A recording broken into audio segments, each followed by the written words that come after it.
Hari ini kita akan belajar mengenai transformasi geometri. Oke, transformasi geometri itu merupakan perubahan suatu bidang geometri yang meliputi posisi, besar, dan bentuknya sendiri. Jadi, ketika sudah ditransformasi, titik awal tadi bisa berubah berdasarkan posisinya, besarnya, maupun berdasarkan bentuknya. Itulah namanya transformasi, jadi perubahan. Oke, baik perubahan posisi, besar, dan bentuk. Jadi ada 4 jenis dalam transformasi geometri. Yang pertama adalah translasi, yang kedua refleksi, yang ketiga dilatasi, dan yang keempat adalah rotasi. Nah, hari ini kita mau belajar mengenai translasi, atau translasi itu biasa disebut dengan pergeseran. Apa itu translasi? Translasi adalah perpindahan atau pergeseran titik pada bidang menurut jarak dan arah yang tertentu. Jadi dalam translasi itu dia adalah pergeseran menurut jarak dan arah.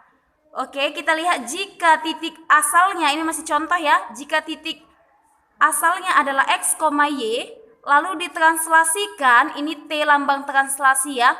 Kalau titik ini boleh nanti terserah apa saja, tapi kalau translasi lambangnya T, ditranslasikan terhadap P dan Q, maka mencari bayangannya A aksen, ini bacanya aksen ya. A aksen adalah titik X aksen, Y aksen. Dari mana kita mendapatkan X aksen ini? X aksen ini adalah bayangan dari si X. Nah, untuk mendapatkannya adalah titik X ditambah dengan titik P. Itu untuk X aksen. Lalu untuk Y aksen bagaimana mendapatkannya? Mendapatkannya adalah titik Y dijumlahkan dengan titik Q. Begitu. Jadi ketika titik A ditranslasikan ke T, maka dia akan menghasilkan A aksen atau bayangan si A. Ini A aksen dibaca dengan bayangan A, yaitu X aksen, Y aksen. Supaya lebih jelasnya, kita boleh langsung masuk ke contoh. Oke, tentukan bayangan A 4,1 dan B 5,3 oleh translasi terhadap 3 dan 2. Nah, jadi di sini ada dua titik, titik A dan titik B. Titik A ini harus kita translasikan ke titik 3 dan 2, lalu yang kedua nanti titik B kita translasikan kembali ke titik 3 dan 2. Oke, kita lihat bagaimana pengerjaannya. Yang pertama dulu adalah titik A. Titik A 4,1 mau kita translasikan ke titik 3 dan 2. Untuk mencari, ini X ya, 4 ini X, 1 ini adalah Y. Untuk mencari bayangan si X atau X aksen, 4 tambahkan ke 3. 4 tambah 3, 7. Lalu si Y-nya 1 ditambahkan ke 2, titik 2. 1 tambah 2, maka Y aksennya adalah 1 tambah 2 sama dengan 3.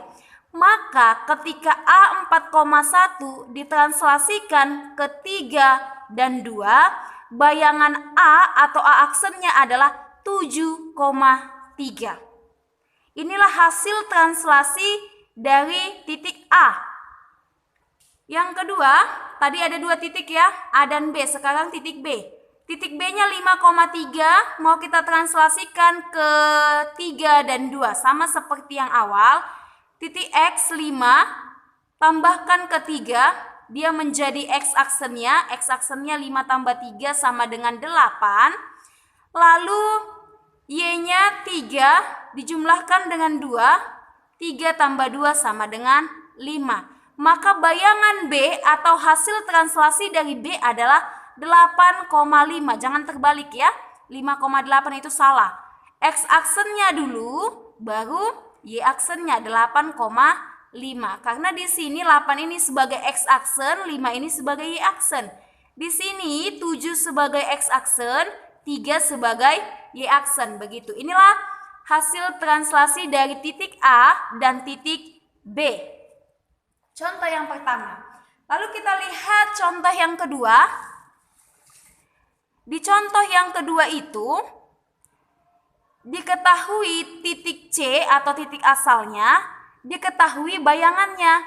Nah, lalu translasinya yang diketahui hanya satu, yaitu 2. Sementara yang mau kita cari adalah tentukan nilai P-nya. Si P ini berapa gitu. Caranya sama seperti yang nomor 1. Kita tinggal masukkan aja. Tadi titik C 6,-1. Lalu translasinya P dan 2.